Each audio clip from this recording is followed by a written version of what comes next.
Welcome to TestOut's live webinar with Eli Cochran. This webinar is one of the activities that TestOut puts on each year as we recognize Cybersecurity Awareness Month in October. Glad to have you with us. My name is Cameron Davidson. I'll be hosting our event today. It's a privilege to welcome Eli Cochran to each of you. He has worked in information technologies for more than 15 years and has multiple certifications. He's currently a cybersecurity instructor at the Delaware Area Career Center. He was asked to be one of our presenters this past summer at TestOut's online conference, and his cyber hygiene presentation was so well received that we invited him back for a second round as part of our activities this month. He resides in Delaware, Ohio, with his wife, son, and dog. We're grateful to have him here with us today to share his knowledge and expertise. His presentation will take about 35 minutes, and then we'll follow that with some question and answers. Eli, welcome back, and thanks for being with us. I'll let you take it from here. If there are any other instructions about the chat questions, please let us know. Awesome. Yeah, thank you so much. I'm so excited. So first off, I'm a geek. That's just who I am. That's the nature of myself. I'm just super passionate about technology, cybersecurity, electronics, everything. That's just me as a person. So we'll get that one right out of the way. But I've been in IT for a bunch of years, 15 plus years, have multiple certifications. I'm also a ham radio operator, KD8RBH. I'm curious, anybody else a ham radio operator? Put in the comments in the chat. I'd like to know. So always like to find another ham. I'm the director of contest judging for the National Robotics Challenge out of Marion, Ohio. And then a technical volunteer for the Delaware County Office of Homeland Security and Emergency Management. So that's a little bit about me, but first off, it's October. It's National Cybersecurity Awareness Month. So thank you, TestOut, for bringing us together. So I'm here to teach you all about cybersecurity and cyber hygiene. So, but before we get to that, I would like to know, where are you guys from?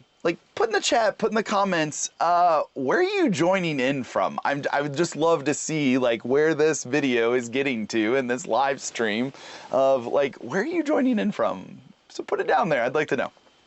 So my goals, right? When we think about education and how to learn things, we gotta have goals. What do we expect? What are our learning outcomes for this meeting, this live webinar? So my first and foremost goal is for you to come away with tips, tricks, and advice when it comes to cybersecurity and how to learn from me to you on how to protect yourself and even your family too, and your friends will be more secure when it comes to this after this webinar. So we're going to start out with USB devices. We're even going to maybe get into some live hacking. Then we're going to get into social engineering. Then we're going to talk about live attacks, protection measures. That's why you guys are here, is for those protection measures. You are going to learn about things to do to protect yourself online. And then at the very end, we will do some Q&A. So if you have not yet, you'll see here's the link. This is where I want you to go to and to put your comments below, and that's how I will be able to see your chats. So that's how I will be able to pull up questions and answers for you guys here on this live webinar. Okay, so what is this? What are these? Go ahead, put it in there. Put it in that chat, put it down below. What are these? Tell me, I want to know. Yes, I see a lot of you. A lot of you are saying USB devices, USB thumb drives, jump drives, yes. Well, what if I told you they're not? This is why we never plug in a USB thumb drive into our computer, because they could actually be malicious. So there's a thing called a USB rubber ducky, and it's actually a keyboard injection tool is what it is. So a keyboard injection tool is basically, it looks like a USB drive, but it's actually a keyboard, and it can type super, super quick. And computers trust humans. Humans use keyboards, so inherently keyboards are trusted by computers. That's just the nature of a computer. It trusts the keyboard because humans use that keyboard. So actually, you know what? You see down there, it says demo. Let's go over to demo. So I'm going to change your view here. So you're going to be able to see what I see. So we have two cables here. We have cable 1, cable 2. One of these cables is malicious. One is safe, and yes, we're at that point where you get the talking hand.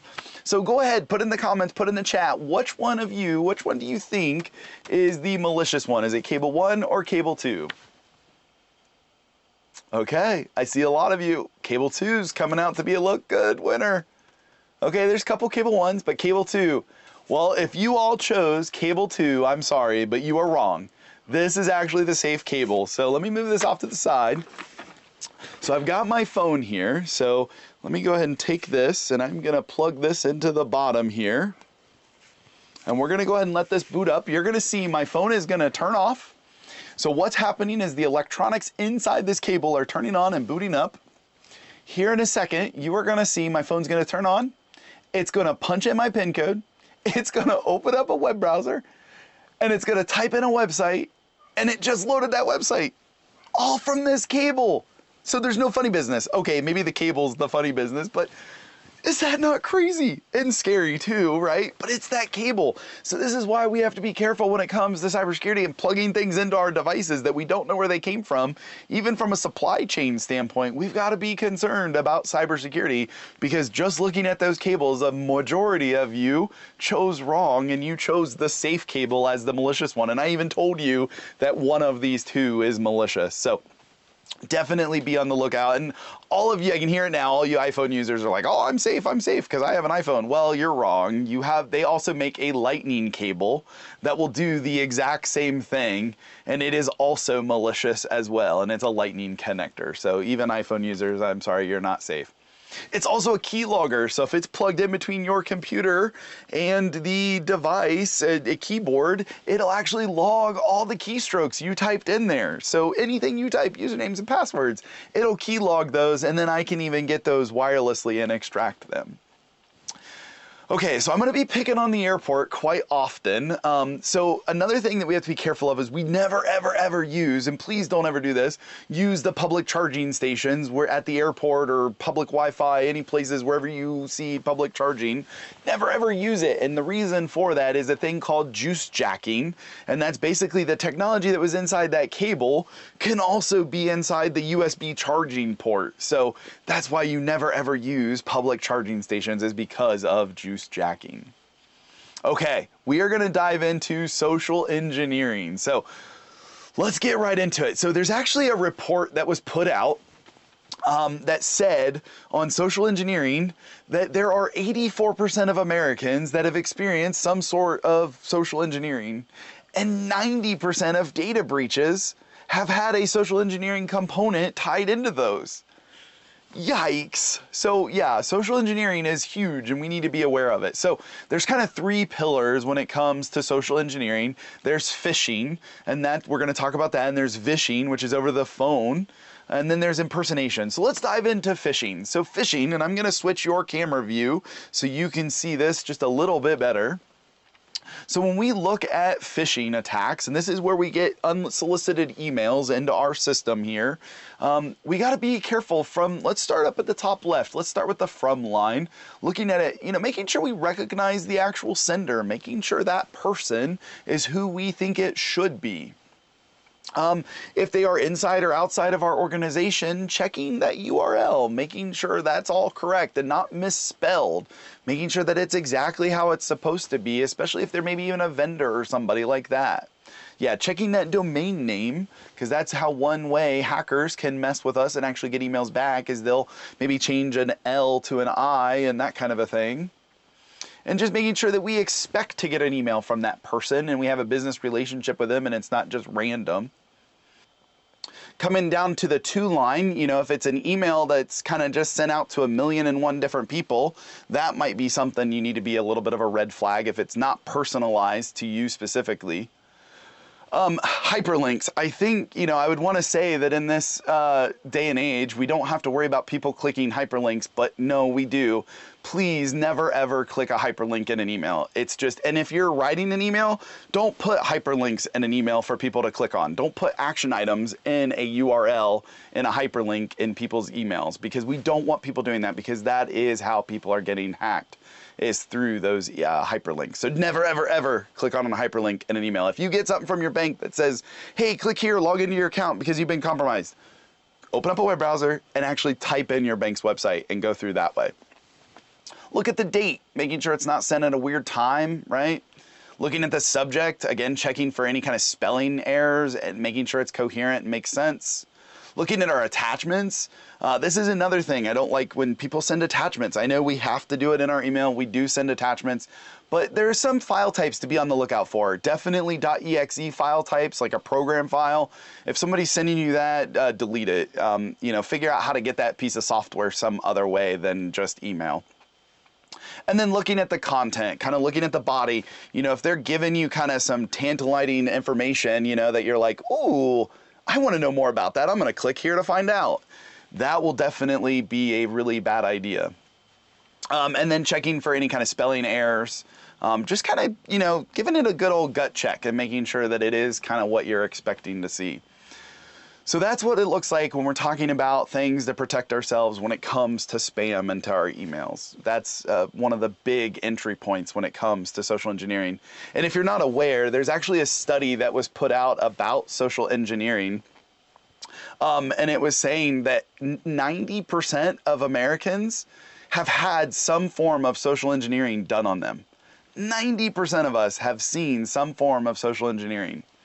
Now, there's also another report that talks about 80% of data breaches have some kind of a social engineering component to them. 80%. This is how people are getting in, is because of social engineering. And email is one of the big ones that people are getting into it. Another thing, so our hackers, right? They're getting sophisticated. They're starting to do what's called thread hijacking or thread injection. And basically what they're doing is they are jumping into the middle of a conversation. This is really bad in the housing industry right now. People are going to close on a property and they're expecting to get a wire transfer account number to send to the broker to order to buy their house, basically. So it's a bank-to-bank transfer. And these scammers are getting so sophisticated, they are waiting at the perfect time. They're monitoring the email communications and they're jumping. Looks like somebody's calling me. That was random. They are jumping into that conversation, right into it, and they're actually sending a malicious account number, and they're transferring the amount of a property over to that person and to the hackers, and they're owning their accounts that way. It is absolutely insane. So email thread injection, even if you're expecting the expense report from somebody in your organization, say Tim is sending you your expense report, it might not be a bad idea when you get that link, you know, that download or whatever. Just make sure it is actually from who you're expecting it's from and checking the email addresses. Okay, let's jump over to vishing. So vishing takes it out of our email and it goes into over the phone is what vishing is. So voice phishing. So this video is actually done by this young lady out at DEF CON. And if you're not familiar with DEF CON is a big cybersecurity hacker conference out in Las Vegas. And she does an amazing job at vishing. So I'm actually going to go ahead and play this and let you watch this video. It's very good. Invited Chris to hack me with his team, but they're going to hack me using social engineering, which is essentially hacking without any code. They just use a phone and an internet connection. We help people with human security issues by testing vulnerabilities for like a network test, but it's for the people network. We test those vulnerabilities, see where the holes are, and then help people learn so they can patch them. Can we try some of this? Can we try some? Yeah. See if it works? Yeah, we probably could have our star visher here make some phone calls as Let's do it. Sure. Do you want to do a sample vishing call? What's vishing? Vishing is voice elicitation, and basically what you do is you use the phone to extract information or data points that can be used in a later attack. Let's do it. Who are you going to call? Maybe I'll call your cell phone provider Okay. and see if I can get them to give me your email address. I bet they're good. I bet they have my back. But yeah, go for it. I'm going to spoof from your number, so it's going to look like it's calling from you. Okay. Hi, I'm so sorry. Can you hear me okay? My baby, I'm sorry. My husband's like, we're about to apply for a loan and we just had a baby and he's like, get this done by today. So I'm so sorry. I can't call you back. I'm trying to log into our account for uses information and I can't remember what email address we used to log the account. The baby's crying and Can you help me? Awesome. In just 30 seconds, gmail.com? Jessica gets my personal email address. Now, if I needed to add our older daughter on our account so she could call in and make changes, how would I need to go about doing that? You would have to send me a secure PIN through a text message? Yeah, well, the thing is, I don't think I'll be able to receive a text message if I'm on the phone. Shh. Oh, I'm not on there either? So I thought when we got married, he added me to the account. Okay, my Jessica uses my girlfriend's name and a fake social security number 5127. to set up her own personal access to my account. Wait, I'm sorry, so there's no password on my account right now? Can I set that up? She even gets the support person to change my Thank you password. so much for your help today. So she just basically blocked me out of my own account. I'll get her fed after this. All right. So they just gave you access to my entire cell phone account. You're gonna have to go on and change your password now because it's Jess, my name. And all it took was a crying baby and a phone call. Yes. I really thought that my cell phone company would protect me. I mean, like, Another just mind blown, right? Like, I absolutely love that video. She does an amazing job. And think, just popping up a little YouTube video of a crying baby in the background, why don't we? And just being able to, now, okay, in the defense of the, like, customer support person, right? That's their job. They're there to help. They want to help, and they're there to do everything they can and get this done for her because she's got something to do.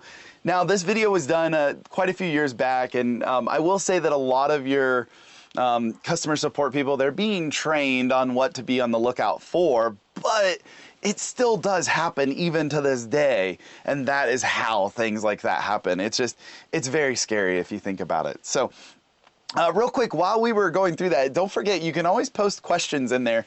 And I've got one here. Somebody was asking, let's see here. Let's pull this one up. So somebody was asking about that cable, right? Is it also a keylogger? Yes, it is also a keylogger. So that cable is even a keylogger. The hacking cable, if it's in between your computer and a keyboard, it will also capture everything you type. And then wirelessly you can exfil that, so including usernames and passwords, anything you type in there. So yeah, and then somebody else asked about the cable. Is there any way to tell on that cable? Is there any way to be able to tell whether it's malicious or not? So yeah, it's really tricky, but if you actually look at, I'll show you here. If you actually look at both ends of the cable, you can kind of see how one is just slightly different. This one's more black on the inside, and this one has a silver band on the inside. And that's how you can tell that that end is the malicious end.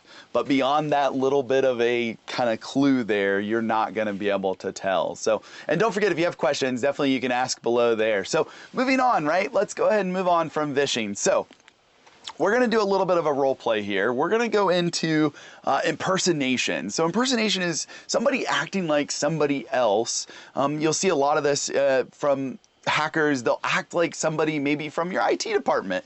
So we're going to play a little game here, and I want you to play along. And okay, I got to set up the groundwork here. And I apologize, I'm going to be probably looking up and over. I've got a little script up here that I'll be kind of trying to read from a little bit. But I want you to put your mindset in. You are Amy. I'm going to be calling you, and I'm going to be Joe from your IT department. And so I want to run through this, and I want you to think about, we're not here in October, National Cybersecurity Awareness Month. Test Out didn't bring us all together to talk about cybersecurity.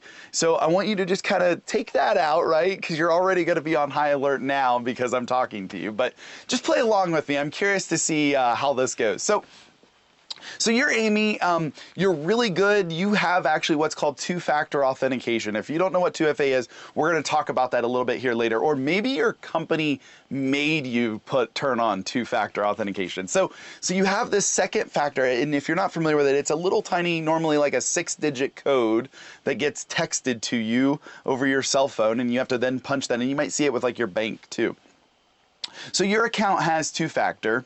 Well, what you don't know is your password. As the hacker, I already have your password. I have your username and your password from a data breach on a completely different website, and you didn't follow good cyber hygiene and have that be a unique password. So I actually have the password for your email account. So I'm going to give you a call and I'm going to say, hello, Amy, it's Joe. I'm from IT. Hey, Amy, I apologize. I'm calling from an outside line. I'm actually working from home today, but I wanted to get a hold of you. I wanted to make sure that you didn't lose access to your email. I know Jim, your boss, he just would get pretty mad at me if I disconnected your account, but I need to actually migrate your email over from the old server to our Office 365. And I just want to make sure you didn't lose access today. So I'm going to go ahead and I'm going to send you a code for your account, and I want to make sure that that matches the correct account, because for some reason you have like 2 accounts in our system and I don't know why. So, okay, so you ready? Okay, you're going to go ahead and get that code. It should be like a 6-digit code. Now it's 8675309. Okay, I might not use those numbers, but I'm going to give you on purpose a wrong set of numbers, because humans, just kind of our nature, our immediate response is, no. I got 1, 2, 3, 4, 5, 6. You normally will respond back with the correct answer. Bingo, right there. I got your 2-factor authentication code. And then I could say, you'd say, no, I got 1, 2, 3, 4, 5, 6. Or maybe you wouldn't tell me that and you'd say, no, that's not right. Really?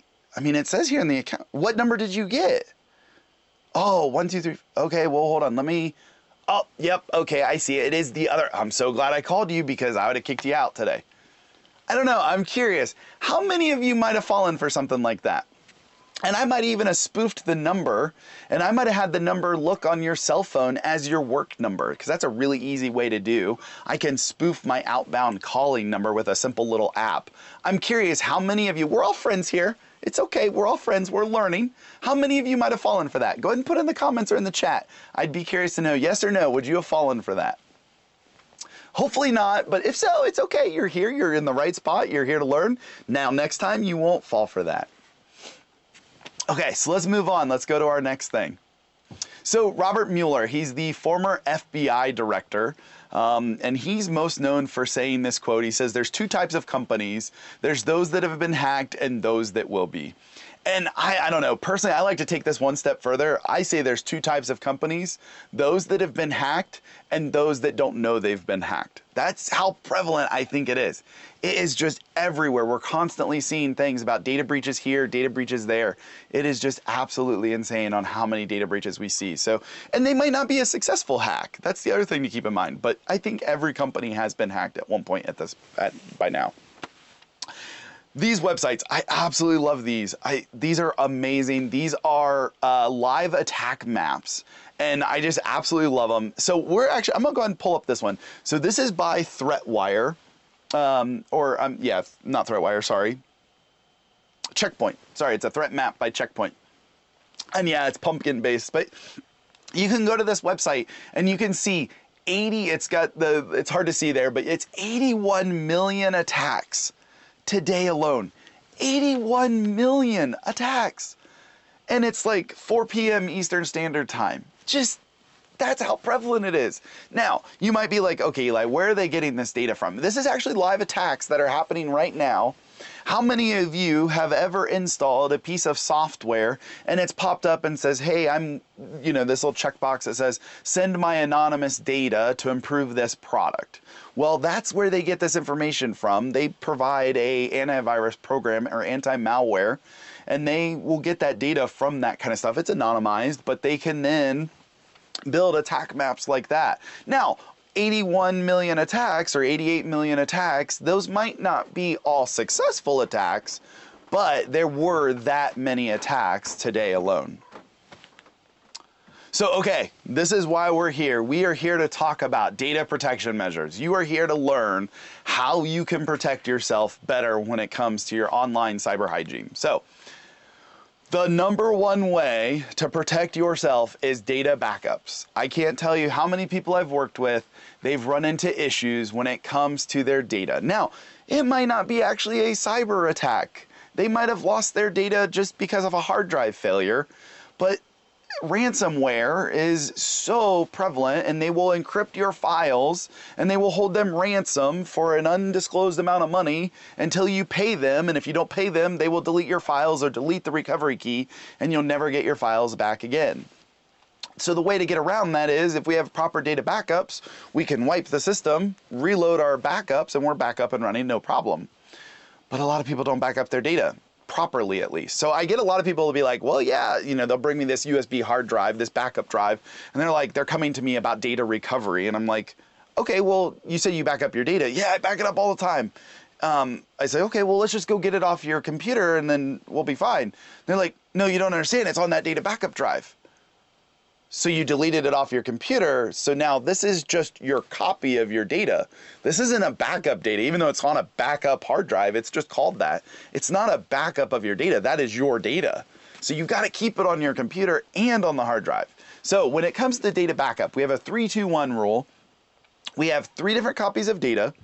2 of those need to be on 2 different types of media, and we'll break it down. And then 1 of those being off-site. Now, advantage, we can kind of combine some of these. So we'll have the data on our computer. We'll have the data on a hard drive, an external USB drive. And then we might put one part of it up into the cloud. Well, we have 3 different copies. We got our computer, our hard drive, and our cloud. We have 2 different types of media because we have a hard drive and a cloud. And then 1 of those being in the cloud is off-site. Perfect. We're golden. We got our 3-2-1 done. But maybe you don't like the cloud. Maybe you don't trust the cloud, and that's fine. That's respectful. I get that. Or maybe you just don't want to pay the annual subscription fees for putting your data in the cloud. I get that too. That's me. I don't want to pay. I trust there's certain companies I would trust, but I just don't want to pay to put my data up in the cloud. So what I do is I have the data on my laptop or my computer. And then I have a home server that I have.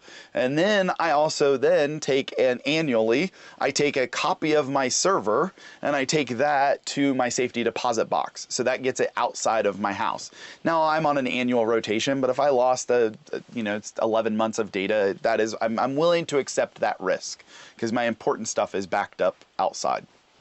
So that's stuff we have to think about. And that's one way. Now you say 2 different types of media. Well, imagine you backed up all of your data to a floppy disk drive. And okay, I'm going to age myself here. A floppy disk drive. And if you're young enough and you don't know what a floppy disk drive, it's the save icon. That's a floppy disk drive. So, but if you had all your data backed up on floppy disks, most computers don't have floppy disk drives today. So you wouldn't be able to get your data back. So that's why you want it on 2 different types of media. Now, there's also like, Blu-ray drives. They even make like these M discs that can hold like 100 gigabytes of data, and they're supposedly they'll last 1 million years. So you could even look at something like that to protect your data that way.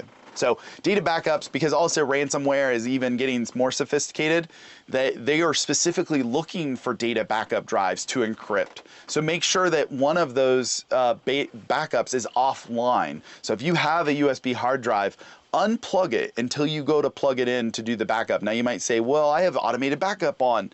Well, I've seen a lot of people, they get too trusting of that automated backup, and 6 months ago the drive filled up and they never checked it and it hasn't been backing up the data. So I think there's actually good reasons to disconnect that drive with the ransomware and with the auto backups just not always working. So that's what you can do to protect yourself, to back up your data. And then a fun little exercise, if you get bored one weekend, you got some time, pretend your computer just died and go to try to recover your data with your backups. It's a good exercise to make sure that your data backups are actually doing what they're supposed to be doing. Okay, don't forget, if you have questions about any of this stuff that I'm talking about, put it in there, and then at the very end, I'll start pulling them up. So let's look at password managers. So in this day and age, with how many different online accounts we have, you need to have a password manager. You need to have something where you're keeping your passwords, because you should not be reusing passwords. Do not, and I repeat, do not reuse passwords. That is the #1 way for people to get hacked accounts, is by reusing passwords. And we'll talk a little bit more about why that is. But use a password manager. Let it randomize your passwords. Like do like random 20-digit characters, upper, lowercase numbers, special characters, all that kind of stuff in there. But you use a password manager, you don't have to remember it. Doesn't matter. You can then make a really strong password that you remember, and that is your main account. And this goes against popular belief, but I feel it's okay. If you want to make sure you don't forget that, write it down, but put it in a safe and secure location, maybe a safety deposit box and a little safe at your house. You know, you could put it somewhere secure. But the other reason I like a password manager is, and I'll say I use LastPass. That's the one I like, and I'm not saying go and use that because that's what Eli has. You know, do your own research on any of the kind of stuff I'm talking about. But one feature I really like about LastPass that they do is they have an emergency access. So I have a lot of my our financial accounts and that kind of stuff on there. My wife has emergency access to my accounts. So what she can do is she can send in a request to get emergency access. Now I have 24 hours to rebuttal that in case it's, you know, malicious. Maybe it's not actually her requesting my data. So I have 24 hours. But if something did happen to me, obviously that time would go and be passed. And then she would then have access to all of my accounts and all my data if something were to happen to me. So there's some nice peace of mind there with a password manager in the cloud. So I really like this site. This talks about a bunch of different common passwords. Yes, in 2017, people were actually using 123456 as one of their passwords. Please don't do that. Don't use those passwords. Make something unique and strong, and don't make something that's in the dictionary either, because you can run a dictionary attack on passwords and find those passwords. So use a password manager. Secure your passwords.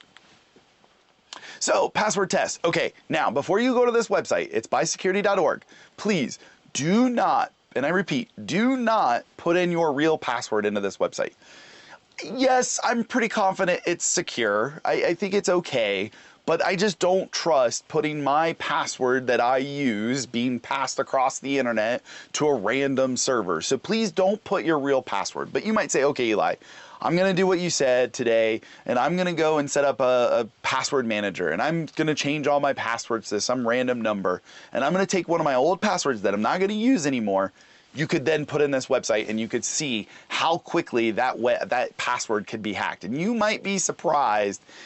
It might be pretty quick. Your password might not be as secure as you thought it could be, and this website will tell you how quickly that password could be hacked. Don't forget, questions, post down there. Okay, I talked a little bit about it when we were talking about impersonation. Two-factor or multi-factor. You might see it as 2FA or MFA. So two-factor requires you to identify yourself twice. Multi-factor requires you to identify yourself multiple times. Now, I find these terms kind of get interchanged and they're not used properly always in the industry, but that we're going to break it down. So two-factor is kind of the most common. Normally you'll have your username and then your password, and then you'll have that 6-digit code that gets texted to you. Well, like I said earlier, that texting of that code is actually not very secure. There's things called SIM jacking. You saw where that lady took over that guy's cell phone account really quickly. Hackers can do the same thing and then get your cell phone number and get a text message from your accounts if they really went into your system. So I don't really like SMS two-factor, but it's better than nothing. I will say that. So, and also email. I don't like a two-factor to email either, because email can be compromised. But at least having two-factor at a minimum, get it set up, that's great. Now, when we look at multi-factor, that takes it one step further. So we'll have our username and our password. We'll have something, so it's something we know, which is our password. Something we have, which is that multi-factor authentication code, that 6-digit code. Or it might be like a YubiKey or a hardware token, and I'll show you one of those here in a second. And then it's something you are. That's a fingerprint, maybe a facial recognition system, like Face ID or something like that. So I really like, I'm going to kick you over here to my overhead. We'll get our cable out of the way. I really like this. So this is a YubiKey. It is a two-factor hardware token that you plug into the USB port, and you then push this little button. It's not a fingerprint, it's just a capacitive touch to make sure that I'm a living live human, that I have to push that. And if you notice, my keys are even inside this little keychain, because if you didn't know, people can actually steal your keys just by a picture of them. So make sure you hide your keys too, but that's a whole nother talk. But yeah, use a two-factor. I love that YubiKey, but you need a backup, so you need two of them because you need to have a backup of it, especially if you're securing your most important accounts. I really like using that for my password manager, and that makes my password manager that much more secure. So yeah, look at two-factor at least at a minimum on your very important accounts. And you might already with your banks. A lot of banks are pushing that out. A lot of businesses are forcing that. And there's also apps. There's like Google Authenticator app that you can get, and it'll give you that 6-digit code. YubiKey actually makes their own authenticator app that'll give you the 6-digit code, but you actually have to present that YubiKey tag that to the phone before it'll even give you the 6-digit code, which is really cool. Okay, moving on. HaveIBeenPwned.com. Now this one, you're gonna punch in your email address, and this is safe. You're okay to do this, and I actually encourage you periodically to go and do this. Save this as like a bookmark in your computer. HaveIBeenPwned.com is an amazing website, and what they will do is it will tell you all the data breaches that become public. They pull the email accounts and any kind of data that they can get of email addresses, they actually put in their database, and they'll run through, and you can put in your email address and it'll tell you of all the data breaches that your email address has been in on. So it's really cool to see. Hopefully you put in your email address and you see none. That would be amazing. Now I'll be honest, my email address, it's been compromised a few times. So it's okay. Don't feel bad if yours shows up, it's compromised. That's normal, that's okay. But put in your email address in there now. One cool thing you can do, if you use Gmail, I'm curious how many of you actually use Gmail, but if you do use Gmail, one thing you can actually do is you can actually get unlimited emails with Gmail, if you didn't know that. So if you take your email address that's gmail@gmail.com, whatever it is, so my email at gmail.com, if you go just before that @ sign and you put a little plus sign right in there, anything you put in between that plus sign and that @ sign will still go to your Gmail email account. So what's really cool about that is you could do my email plus my bank name at gmail.com, and that could even be a unique email address just for your bank account stuff.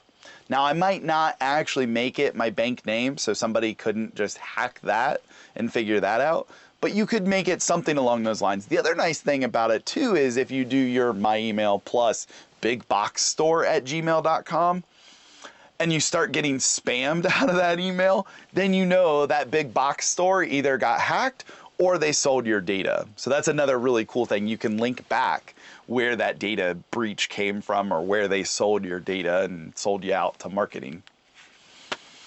Okay, we're getting close to the end here. So public Wi-Fi, I talked about public charging.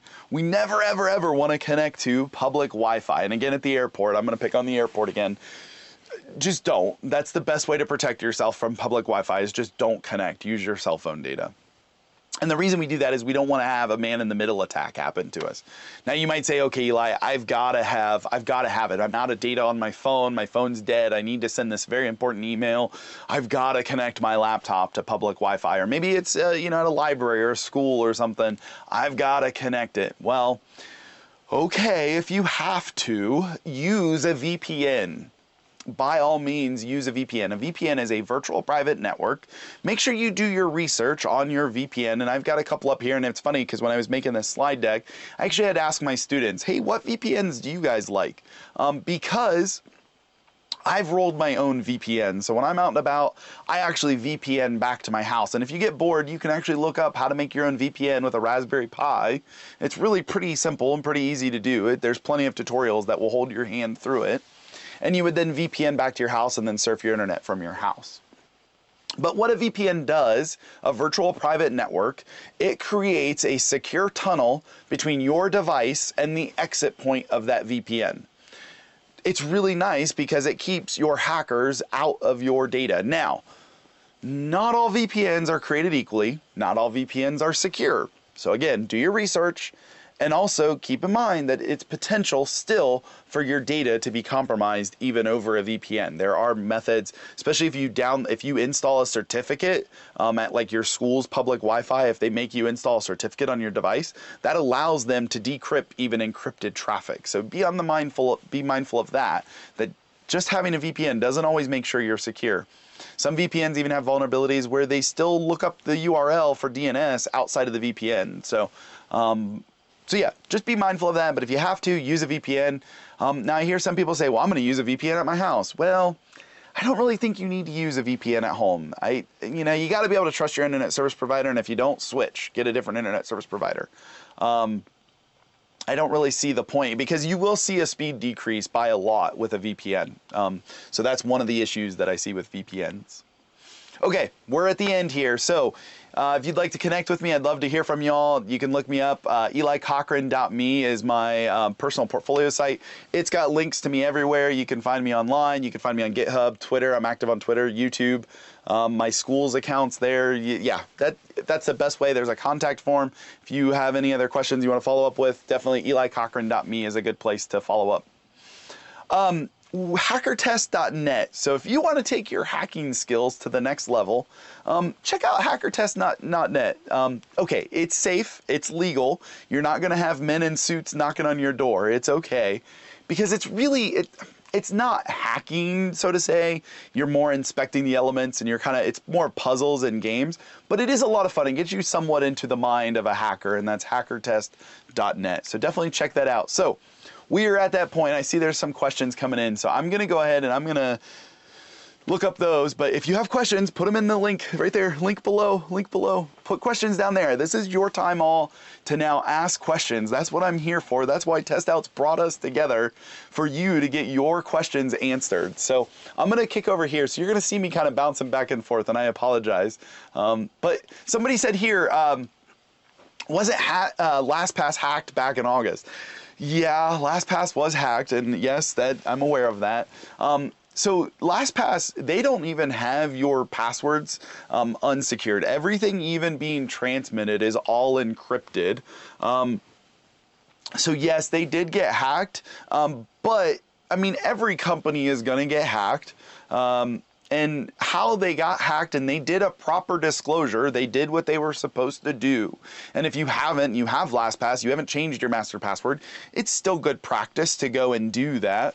But I still feel okay with it. I did go through, they didn't say any of their passwords were leaked from their clients. It was just client data, like their accounting system data.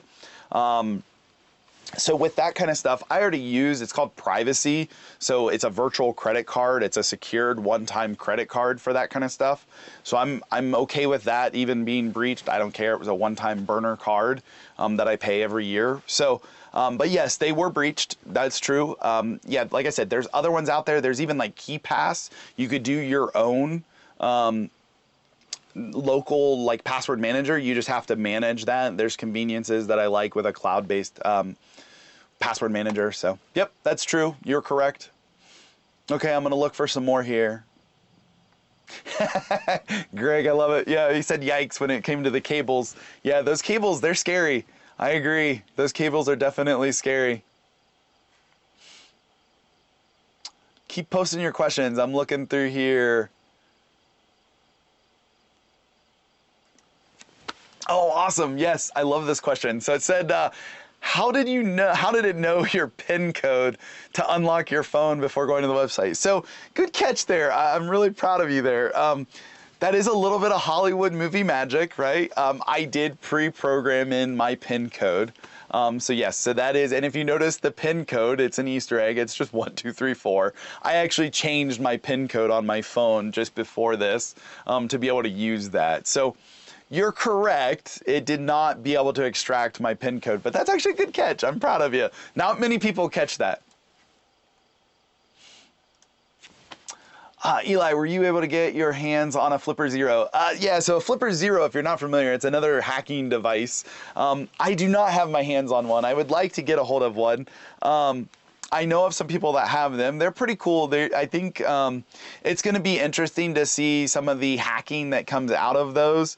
I just hope, my fear is they are marketed towards young people. They're marketed towards the younger generation. And I just hope that they understand the tool that they have purchased. I don't mind young people getting into cybersecurity. That's what I mean, I teach young people into cybersecurity. I teach them how to hack, basically. But we have to do that within bounds. We have to be ethical about it. So that's my only fear, is they get those and they start, hacking things, and then they get in trouble, and then they're never going to work in cybersecurity ever again. So, but yes, they're really cool. I do want to get, as soon as I can get my hands on one from a legitimate source, I will definitely be buying one for sure. They look pretty cool. Let's see here. But how did they... Oh, okay, so how do they mimic the phone number? Yeah, so there's actually just Android apps even. There's apps that you can download that will actually change your outbound calling number to be whatever number you want it to appear as. It will literally just change your number, and it will have your outbound caller ID look like somebody else's number. They're out there, they exist, it's super easy to do.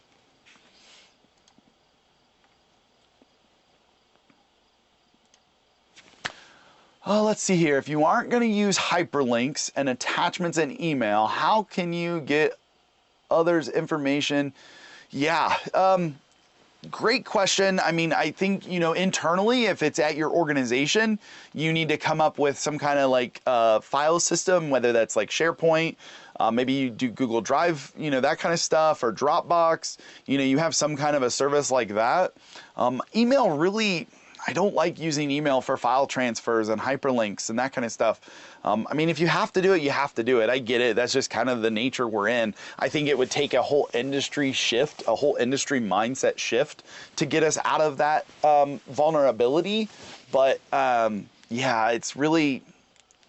I don't really have a good answer to that, other than you need to come up with procedures. If you've got like a Slack channel or a Teams channel, maybe try to send those in that way. But, eventually those will get compromised and that kind of stuff. But I think email is just too prevalent of a way for people to get phished. I would say try to move those conversations over to maybe like an internal kind of channel in that manner.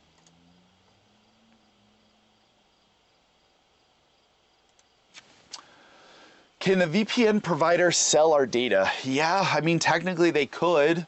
That's why you need to do your research and look and see which ones are out there. Again, I rolled my own. I didn't want to do any third-party one. So basically, I have a device here at my house that I remotely connect to, and that's how I get in. Now, my internet service, you need a static IP address, so your IP address doesn't change. My internet service provider wanted to charge me an extra $10 a month to do that. But again, I'm a geek. I know, I'm a geek. So I registered a domain name and then have dynamic DNS where it automatically updates that domain name. So I went from paying $120 a year for a static IP address to a $10 a year domain name, and I get basically the same effect. That was one way that I did a workaround on that. But again, I'm a geek. I know that's not for everybody. But yeah, VPN, just look up, there's plenty out there that are reputable. I don't really have a one to recommend because I don't use them. I use my own, so.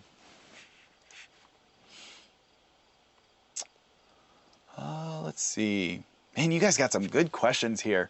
Isn't Hotspot Shield run by a China company, free version, secure? Yeah, I don't know. Yeah, Citizens Lab, if you're not familiar with Citizens Lab, they really do. So if they've said that, definitely look at them. Citizens Lab is an organization that they do kind of just, they're a nonprofit. They look at a lot of human rights issues and stuff where people are getting hacked. And they're a really cool organization. So yeah, if they said that one, then yeah, I'd go with that one. Yeah, some VPN providers do keep logs and some others don't, especially the ones here in the United States. Legally, they have to, because if they get a subpoena, they have to turn over the logs of whose IP address did what. So yeah, you do have to keep that in mind. Yep, for sure.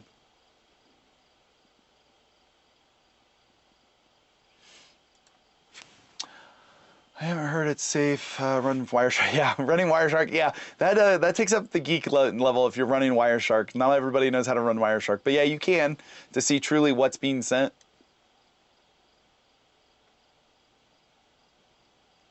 Yeah, sure. Somebody asked if I could show the cables again. Yeah, for sure. Let me go to the overhead. So here's the two cables again. This was what we had everybody vote on. And it's so funny, I love this cable because most everybody says cable number 2, and I bet it's because of the big connector is why everybody says cable number 2 and not cable number 1. But yeah, this is actually a safe cable. But yeah, so this is the one, and if you look at the ends, you can ever so slightly see how the internal connectors are ever so slightly different. This one has more of a silver outline, and that one has more of a dark gray outline.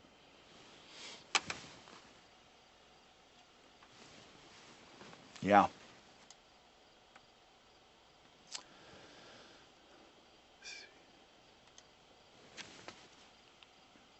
Speak about where the private key is stored in the password manager. Some will store it on the server, yeah, for convenience, yeah, and then the others, yeah. So yes, exactly. So what they're talking about is where the encryption key is held. I like LastPass because again, it's held locally on the system. So the encryption key doesn't even get passed up to LastPass. LastPass can't even decrypt your passwords. And then I use my YubiKey as my 2-factor. So any new device that I plug in has to have that key plugged into it and then pressed before I'll even open up my passwords. And then it uses that master password as a part of the decryption of the passwords.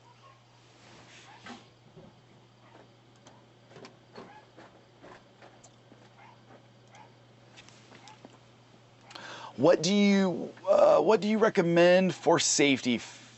Facial recognition or password protection? Ooh, yeah. So I don't know. From a legal standpoint, any kind of biometrics, that kind of stuff, there are some places where laws will allow them to get a subpoena for any kind of bio stuff. So a fingerprint, blood work, facial recognition. From a legal law standpoint, and I'm not an attorney, so please don't take me at my word, go redo your own research. But yeah, so potentially a facial recognition could be potentially forced out of you to unlock your device, where a password, there's case law that says you don't necessarily have to give up a password of your own device. So that would be I would probably lean more towards a password. But now from a security standpoint, yeah, I mean, I would probably, again, go more towards a just random generated password would be definitely more secure, because potentially that facial recognition might have some kind of a vulnerability on the back end on how it handles the cryptography.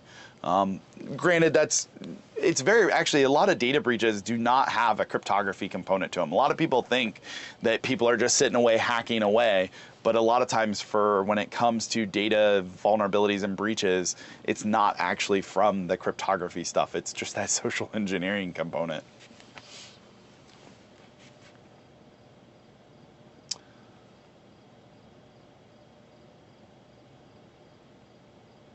Sorry, I'm looking here at let's see what this one is. At our university, we emulated USB backups due to security issues. They must email to self. Okay. Okay. So yeah, so your organization, I think I understand what you're saying here. Your organization doesn't allow you to plug in USB thumb drives and be able to back up data that way. So actually the USB rubber ducky and the OMG cable will actually get around that. Your USB drives work as a mass storage device.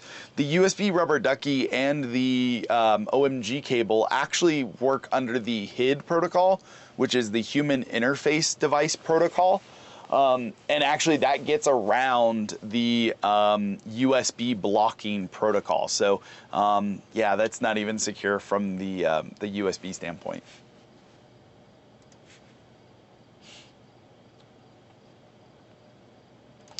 Let's see here. What about manually adding some characters, maybe at the end, to save passwords in the LastPass? Good idea. I guess I don't understand this question. I'm sorry. Maybe adding some characters at the end. like just some random generated to your, like, I'm assuming you're talking about your master password. Sorry, I don't know. LastPass has just a random password generator. That's what I use for my passwords when I need to change them. I just tell it 20 characters. I select all the little check boxes, so it does upper lowercase numbers and special characters, and just say generate me a password. I don't really care what it is, because I'm never going to remember it. And I guess with password managers, make sure you have a backup of your password manager. It's not a bad idea to print out your entire password vault periodically. Just in case something happens, you want to have a password backup of all those. Now, that becomes, you need to secure it. You need to put it somewhere safe and preferably off-site in case you had to, God forbid, a house fire or something. But, I agree. I think you need to have a backup of even your password manager. For emails, can you... yeah, PGP, yeah, you can technically PGP, yeah, encrypt it. I don't know if you can do that through Gmail. Yeah, I'm not sure on that one. There are other ways to do encrypted email. You could technically use Gmail and just encrypt a file and then put that in there and do an encrypted file if you needed to really get it to somebody. But I would say probably I wouldn't use Gmail if, I don't know. I'd probably use something else entirely if I was more worried about encrypting my emails.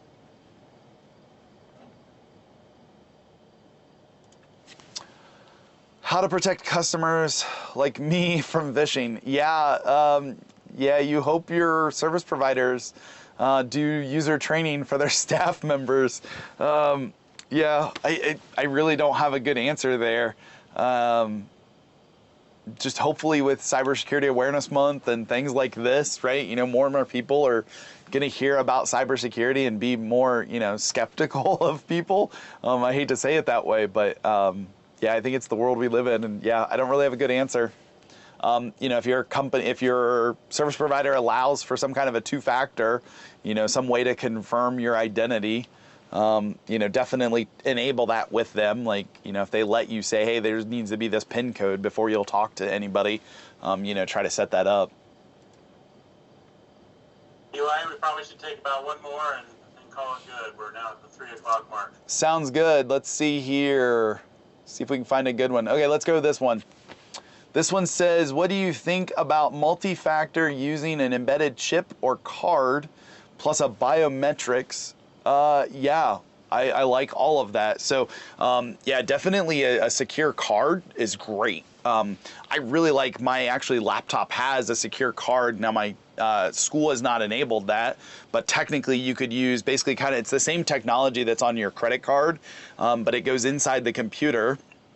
I really like that idea from a cybersecurity standpoint, because what's cool about those is you can set it up whenever that card is removed, the computer automatically locks. So that's really cool. And yes, at a minimum, you could get a mouse, and I actually have one in my classroom that does a fingerprint right on the mouse. So you could actually use that. Now, my problem is my school disabled biometrics, so I was not able to use that. So I have that mouse, but it's just not able to be enabled on my user profile. But yeah, I do like those. I think they're great. Yep. Awesome. Well, I think we will we'll end it there. So, thank you, Test Out. I appreciate it. Thank you all for joining in today. This was awesome. Hopefully you got some takeaways. Put in the chat. I'd love to hear what you learned. Maybe a key takeaway that you learned today. What was that? What was the biggest impact you saw? Put it in the chat. I'd love to hear from you guys about what that was. So again, thank you, Test Out, for having me on and allowing us to talk about National Cybersecurity Awareness Month here in October 2022.